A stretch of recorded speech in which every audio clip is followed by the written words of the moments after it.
Ongoing drought has had a major impact on cattle and cow numbers within the United States. Moving from as far south as Texas last year to the Midwest this year, drought has forced producers to cut herds in order to have enough feed and forage to get by.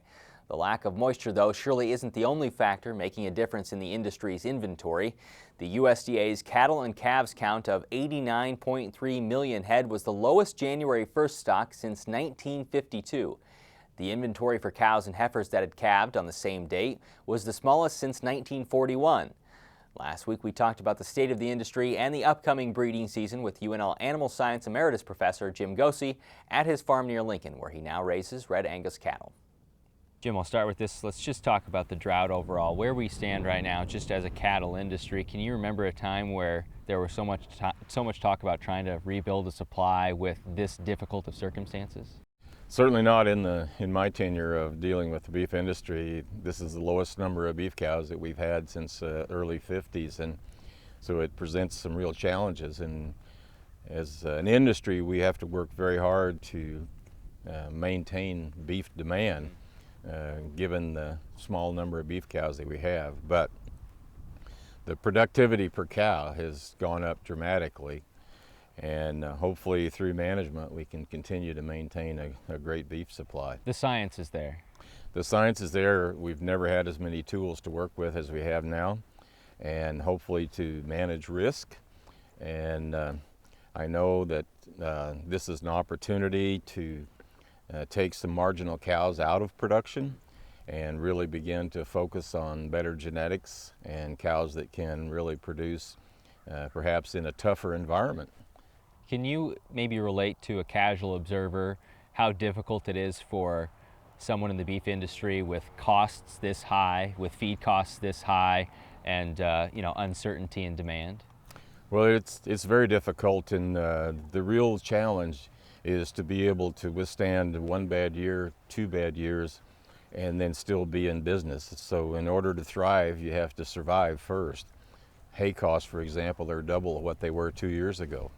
And so those kinds of challenges really present some opportunities for people to really become a lot better managers than they have been in the past. When times are good, management can be a bit lax, but when times are tough, there's no margin for error.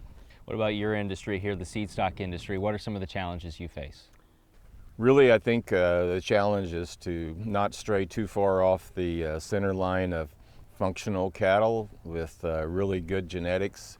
I think we're starting to see some work that relate to feed conversion efficiencies and beginning to measure that in a real way for the first time in a commercial setting.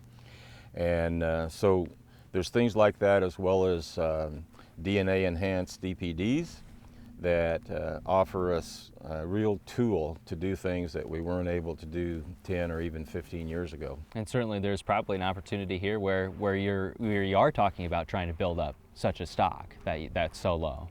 Yes, and with all the tools that we have, we still have to maintain functional cattle that are sound in every way, and that go out and do a good job in the commercial industry. And never before have we had access to so many programs that can deliver true carcass quality and performance on the rail.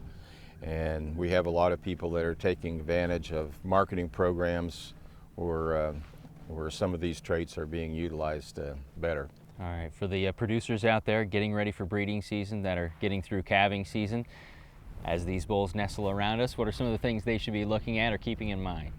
Well, I think it's always important to do a good job of managing bulls after the breeding season, during the breeding season. Most seed stock breeders do an excellent job of developing bulls as yearling bulls to use.